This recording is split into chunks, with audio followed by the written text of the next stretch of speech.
people, welcome back to my channel. This is Around the World with Steven. If you're new, welcome. If you're here and you're returning, welcome. Today we have a scary one, which is the top 10 FBI's most wanted list. I've always been interested in knowing who is part of the list, what their backgrounds are and stuff like that. And I know this is going to be an educational video, so we see if we can catch them. This is by Chillin' Scares, and if you like the video, please consider liking and subscribing. Alright, let's get into it. For almost 75 years, the FBI's top 10 most wanted list has helped bring down some of the nation's most dangerous criminals. As for what makes the list special, it only features criminals that the FBI deems to be especially serious threats to society. And to get on it, you basically have to do something extremely messed up or have a very lengthy record of major crimes. The story behind the list goes that back in 1949, a reporter asked the FBI to list out the 10 toughest guys that they were trying to catch so they could ask the public for help. After obtaining the list, the reporter published the criminals' pictures on the front page of the Washington Daily News, and the rest is history. Since then, the FBI has been able to catch almost 500 wanted fugitives thanks to public tips. Oh, so that is how it started. I never knew the backstory to Most Wanted list. I thought it was just something they just started. So it was a journalist that kickstarted this thing. And because of that, almost 500 wanted fugitives have been caught from that. Wow. This is a learning curve for me. These are the current criminals on the list.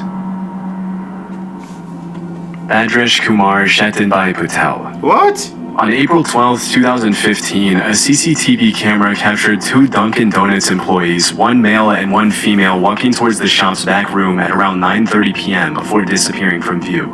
A few seconds later, the man comes back into the camera's view, and it seems as if nothing out of the ordinary took place in the minute that went down between the two clips. A few minutes later, customers alerted the police when they didn't see any employees in the shop, and that's when the cops discovered something horrifying. Lying on the floor of the shop's back room was an Indian woman named Palak, lifeless, who had been pummeled to death by the man in the footage. What? As it was later revealed, the man who took Palak's life was her husband, Bhadresh Kumar. What? As the authorities later learned, the couple had been through a series of major arguments in the months leading up to that day. According to court documents, the two of their visas were about to expire in a few weeks. Palak wanted to go back to India, but Bhadresh Kumar wanted to stay in the US, and it looks like he couldn't find a better way to communicate his frustration with the situation than to brutally take his wife's life. What the hell? After the crime, Bhadresh Kumar was last seen taking a taxi from a hotel in New Jersey to a train station in Newark, but what he did after that is really anyone's guess. To bring more attention to a suspect who might otherwise walk away scot-free, the FBI placed him on the most wanted list. As of today, there's a $250,000 reward to bring the suspect into custody, but almost 10 years after the crime, it looks like that won't happen anytime soon. God damn, man. If you have visa issues, you want to stay, she wants to go, why kill? Stay and let her go. What the heck? Does it mean immigration thing was tied to this? That's why he lost his cool or something? That is, oh my goodness. Alejandro Rosales Castillo. The youngest suspect on the most wanted list, 26-year-old Alejandro Rosales Castillo, has been on the FBI's radar for more than 8 years. In 2016, he shot his female co-worker Sandy Lee in a wooded area in Cabarrus County, North Carolina. A few days later, the female victim's car was located at a bus station in Phoenix, Arizona. As the authorities later found out, there were multiple people involved in the case, with the main ones being the victim, a woman named Amia Feaster, and Alejandro himself, all of whom worked together at a restaurant in Charlotte.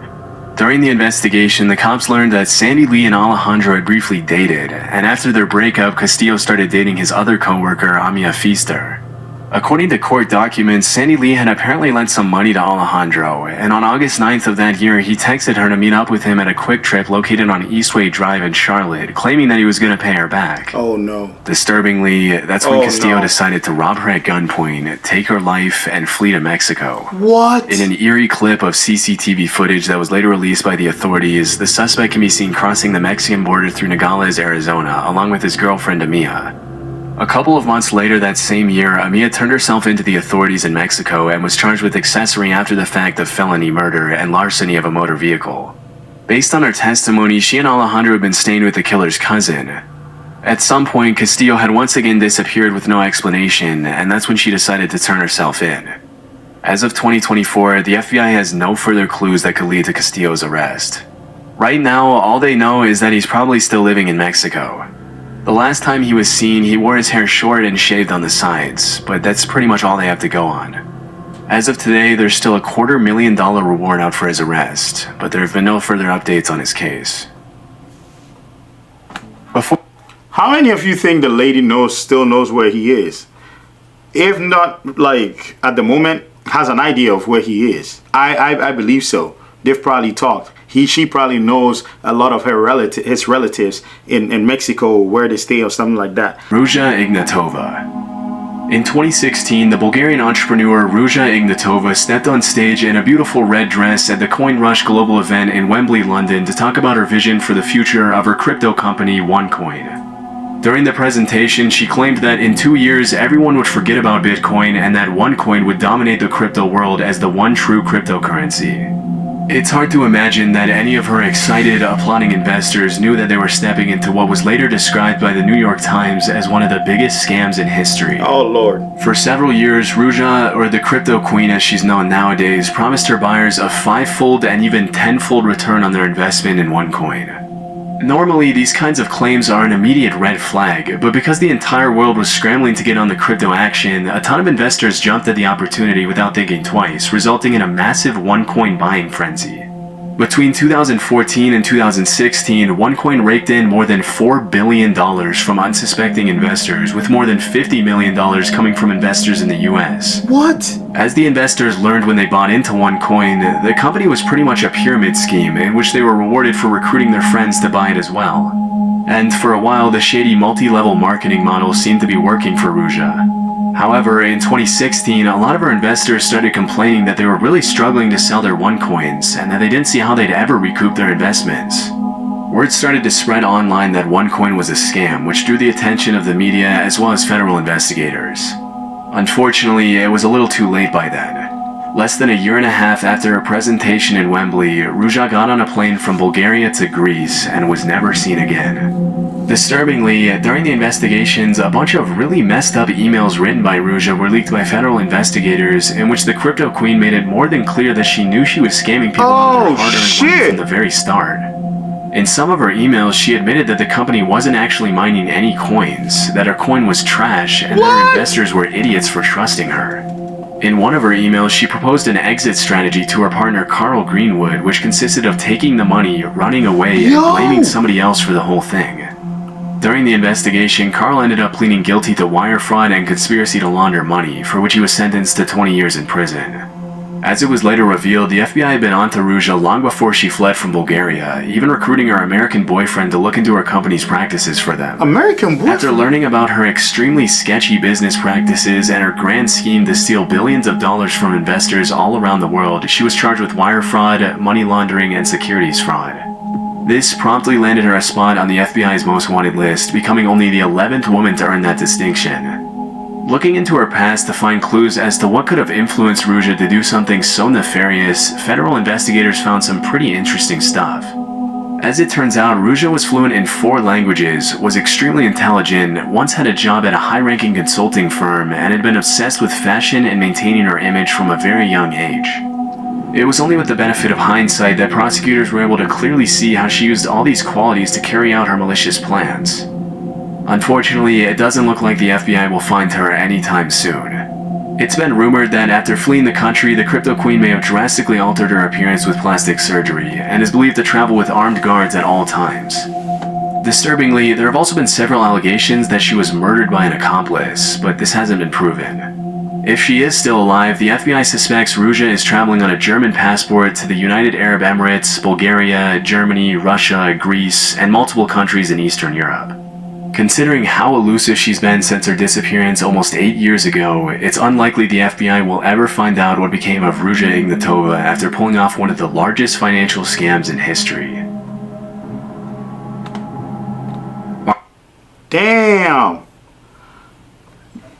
with all that money, I think she either did plastic surgery or something. And the rumor that somebody unalived her, she probably started that rumor.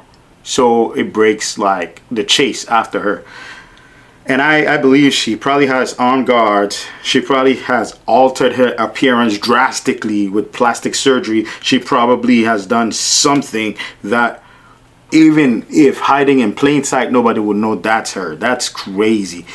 And to think that somebody has scammed that, Sam Bankman-Fried has also done that scam before. To think that people are still investing in that kind of like new crypto, like the Hawk Tour Girls crypto, to think that somebody took their life savings to do that after all these news going on. It's hard to sometimes feel pity for people. It's just hard.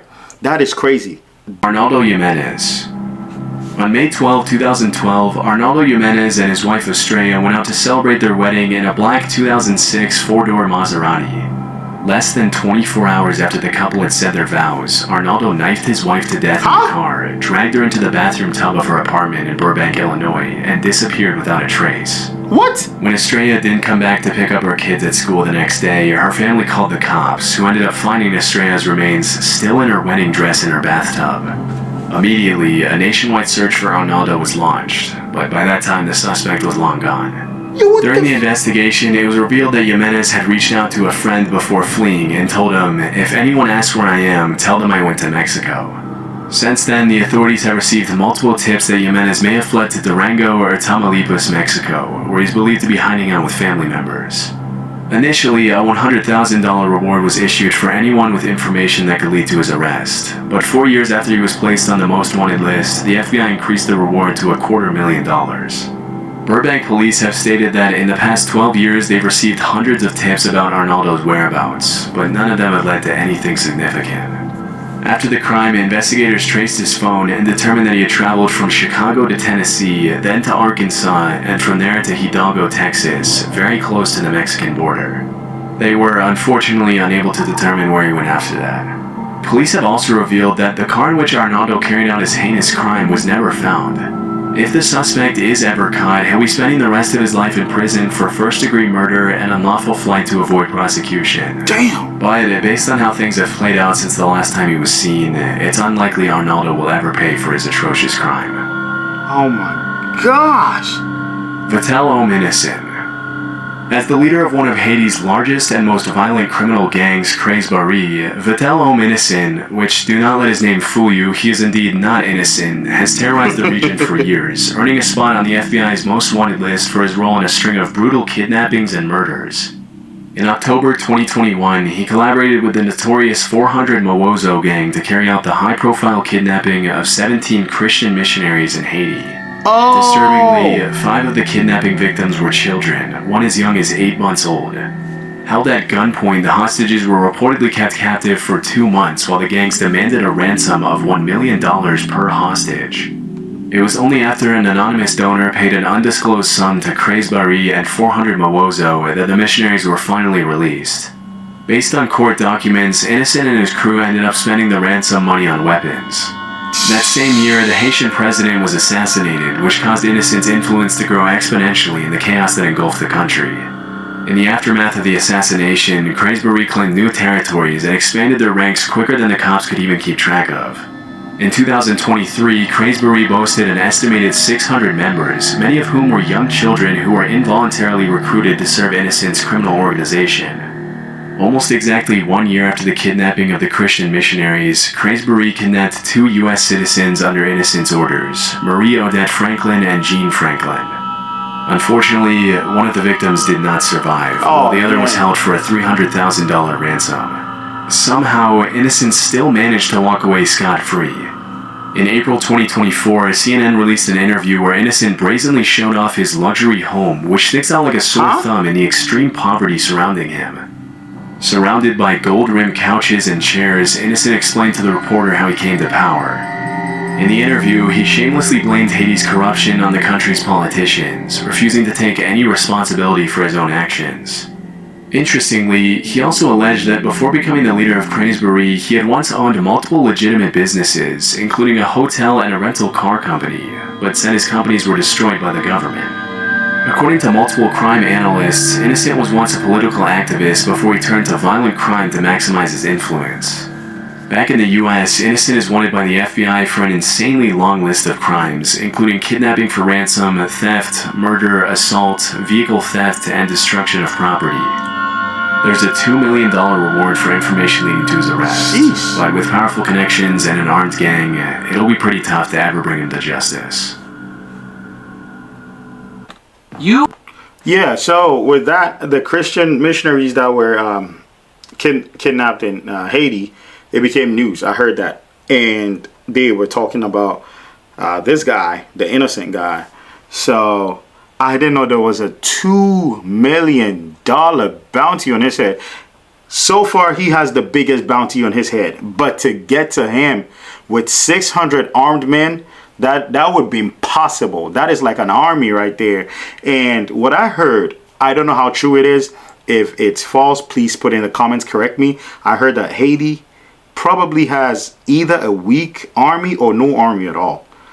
So these vigilantes and armed people run the country. They run the country. That is crazy to think about. Dang. $2 million bounty? But can you catch him though? Omar Alexander Cardenas. In 2022, the FBI released 2 eerie before and after clips of a man walking into and then running away from a shopping mall area on August 15, 2019. The man seen in the video is 29-year-old Omar Alexander Cardenas, and let's just say that he didn't exactly go shopping in the time that elapsed between those 2 clips. Oh, shoot. After disappearing from the camera's view, Omar walked up to a man standing outside the Hair Icon barbershop at an outdoor shopping center and fired several rounds from his semi-automatic handgun at his head, killing him instantly. Damn! Immediately after committing the crime, Omar fled the scene a little after 4 p.m. as he can be seen in the eerie FBI footage. A suspected member of the Pierce Street Gang in Los Angeles, and often going by the nickname Dollar, Omar is suspected to have fled to Mexico to seek refuge among his relatives. In September 2021, a federal arrest warrant was issued for the suspect after he was charged with murder and unlawful flight to avoid prosecution, thanks to which he was pinned on the most wanted billboard. Even though he committed a brutal crime pretty much in broad daylight and didn't exactly shy away from the cameras after doing it, the cops seem to know surprisingly little about Omar. The only things they really know about him are that he's around 300 pounds, wears thick prescription glasses, has at least 1 tattoo, and is considered armed and dangerous. Which alone is hardly enough to track down a criminal who's crossed international borders to flee prosecution. With time, hopefully more information will surface leading to his potential extradition and arrest, but for now, it looks like Omar will remain a most wanted criminal. Sheesh. Yulan Adonai Archaga Carayas. Back in the 80s, a gang known as the Mara Salvatrucha was set up to protect Salvadorian immigrants from other gangs in the Los Angeles area. Fast forward a couple of decades, and the Mara, or the MS-13 for short, had become one of the most brutal and violent criminal organizations in the world. Nowadays, MS-13 has a strong presence in El Salvador, Guatemala, Honduras, Mexico, the US, Canada, and even Spain. They engage in all kinds of criminal activity, from drug trafficking, human trafficking, extortion, murder, and racketeering, often using extreme violence to maintain their influence and control. For many years, a man named Yulan Adonai Archaga Carayas operated as the head of MS-13's criminal activities in Honduras, providing support and resources to the gang in Central America and the US with firearms, narcotics, and loads of cash. Often operating under his alias Porky, Yulan is wanted by the FBI for trafficking multi-ton loads of drugs through Honduras to the US, and for the killing of several rival gang members. Among Porky's colorful criminal charges, you'll find everything from murder to racketeering conspiracy to drug importation to possession of machine guns. Even though he's only around 160 pounds, Yulan is considered one of the most powerful men in Honduras, as the MS-13 gang has had the country in a chokehold for years. The most shocking part of the story is that at one point, Porky had already been apprehended by the Honduran authorities and was even taken to a courthouse for a hearing on charges of murdering 2 Honduran prosecutors. What? But during the hearing, 20 armed men dressed up in the same clothes as the anti-gang police units walked into the building escorting a veiled suspect and suddenly opened fire on the guards. What the heck? This is scary movie shit. This is action movie stuff, man. They dressed like police, escorted him out, and pew pew all their armed guards. Stop playing. Pablo Escobar didn't do that. Oh, I better stop saying their name before they come after me. In just a few seconds, the men subdued the guards and safely escorted Porky out of the courthouse, killing 4 police officers in the process. Damn! For obvious reasons, Porky is considered armed and extremely dangerous. Due to the sheer nature of his crime, Yeah, he's 5'5", 160 pounds. He's little as hell. But them little ones got that Napoleon complex, man. They will have you gone. Damn! the FBI is offering $5 million to anyone who can provide information leading to his arrest. $5 million. One of the things that makes it extremely difficult to track a suspect like Porky down is that he's taken every possible measure to fly under the radar. Although he's believed to still be in Honduras, he and his security team use untraceable numbers from Israel and Poland, and he goes to extreme lengths to keep his whereabouts a secret when he contacts his family. Although the hunt for Porky is far from over, he's likely to remain one of the most elusive and dangerous fugitives on the FBI's most wanted list for years to come. Alexis Flores. One seemingly peaceful afternoon in July 2000, 5-year-old Ariana De Jesus was playing on the street in Philadelphia with her sister and friends when her mom went out for a quick trip to the store. Oh, please. When her mom came back, she What? started living every parent's worst nightmare. Ariana had been taken by a suspicious man. Immediately, her mother reported her missing, triggering a citywide search for the 5-year-old girl. In a desperate effort to bring more attention to the disappearance, Ariana's family and friends covered every neighborhood wall, light post, and stop sign with flyers and missing posters, but nobody had any clue what had happened to the little girl. Unfortunately, after a few weeks of searching, the cops found her unresponsive in the basement of an abandoned apartment building just a few blocks away from where she had been taken. Disturbingly, the authorities also found a t-shirt featuring a bold political logo at the crime scene, which they deduced belonged to the suspect. During the investigation, a man came forward stating that he was pretty certain the t-shirt had belonged to a guy he only knew as Carlos, a drifter he had once employed as a handyman. Unfortunately, despite the promising lead, the case went cold for several years, leaving Ariana's family devastated and confused. It wasn't until 2007 that the authorities were able to analyze the shirt again thanks to recent advances in DNA technology, and what they found changed the course of the investigation forever. The DNA in the shirt was a perfect match with that of a man named Alexis Flores, who had been arrested in Arizona in 2002 for shoplifting and in 2004 for forgery. Unfortunately, by the time his DNA was linked to the crime, he had already been deported to Honduras years earlier for other, less serious crimes. Oh, shit. As the police would later find, finding Alexis Flores was going to be a lot more difficult than they initially thought. Throughout his colorful criminal career, Alexis had provided multiple fraudulent dates of birth and names. Despite his inclusion in the most wanted list, the only things the FBI really knows about him are that Alexis is around 5'4", 130 pounds, and has visible scars on his forehead and right cheek. Due to his crimes, he's obviously also considered armed and extremely dangerous. With a $250,000 reward on his head for the crimes of kidnapping and murder, you would think that someone would have come forward with information on this guy. But 24 years after the crime, Alexis has remained unfound. Hey, why is it that little people doing all these crimes, man? Like, 5'4", 140 pounds? You could break him in half. And another thing, man, I'm sorry for saying this. Rest in peace to the little angel. Sorry for the mom and everything. But the narrator said she was playing outside when her mom decided to go to the store. Are you serious right now? You leave your kid playing outside and then you go to the store? I don't care if it was the early 2000s. Bro, you don't leave your kid outside when you go to the store. You keep them in the room, have them play in the room before or keep them with somebody.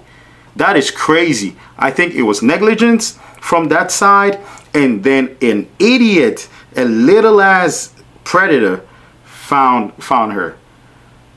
Damn, the other guy was 5'5" something. Even the fat dude was 5'5" too, and he was like 200 pounds. Then 160 pounds, 130. Damn, bro, these guys are vicious. Wilver Villegas Palomino. The National Liberation Army, or ELN, is a Marxist-Leninist guerrilla insurgency group in Colombia, often referred to as Colombia's last true insurgency and one of Latin America's most powerful criminal organizations. In the past few years, the ELN has expanded aggressively into Venezuela, thanks to which the National Liberation Army now has over 6,000 active members. Interestingly, for the first few decades after its foundation, the group mostly focused their efforts on kidnapping, extortion, and attacking oil infrastructure. But over time, the ELN stopped shying away from drug trafficking and became deeply involved in the international drug trade, earning them the attention of the FBI. In 2023, Wilver Villegas Palomino became the 530th addition to the FBI's most wanted list on multiple serious charges ranging from narco-terrorism to murder to drug trafficking. Often running under the alias The Hog, Palomino is a high-ranking member of the National Liberation Army who's been involved in a 20-year conspiracy to distribute drugs from Colombia to the U.S., thanks to which a warrant for his arrest was issued back in 2020. Wilver has also been accused of murdering multiple human rights advocates in Venezuela and the Catatumbo region in Colombia between 2017 and 2019. Due to his high rank and his responsibility in flooding the streets of Houston and other major U.S. cities with drugs, the United States Department of State's Narcotics Rewards Program is offering a reward of up to $5 million for information leading to Palomino's arrest. As of today, it's a complete mystery where this guy is, but considering that ELN oversees the production of over 200 tons of drugs which are later distributed worldwide, obviously including the US, it makes sense why he was put on the list. Donald Eugene Fields II. Since 2022, Donald Eugene Fields has been wanted by the FBI for the alleged trafficking of at least one child in Missouri between 2013 and 2017. According to the authorities, Fields took a 14-year-old girl and offered her to his friend Ted Sartori Jr. in exchange for cash, cars, motorcycles, vacations, and Christmas presents. What the hell? Last known to live in Franklin County, Missouri, Fields has apparently been moving around the country since 2022, working sporadic jobs as a tree trimmer and independently selling used cars in an effort to fly under the radar.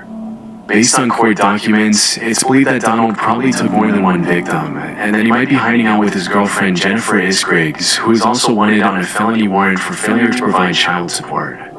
Since 2022, the cops have received multiple tips indicating that Fields spent some time in the Tampa area, and as soon as they heard that, they started running Facebook ads with his face on a most wanted poster to ask for the public's assistance in locating him. Unfortunately, it's likely that by then Fields had already fled to Stover, Missouri.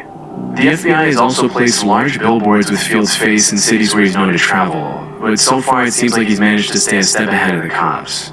Earlier in 2024, Sartori, Fields' partner in crime, pleaded guilty to his charges and will face up to 30 years in prison. He'll also likely have to pay $25,000 in restitution to his victim. Based on court documents, he'll be officially sentenced in early November 2024. As per the FBI's description of the suspect, Fields has multiple scars on his body as well as a tribal print tattoo on his right shoulder.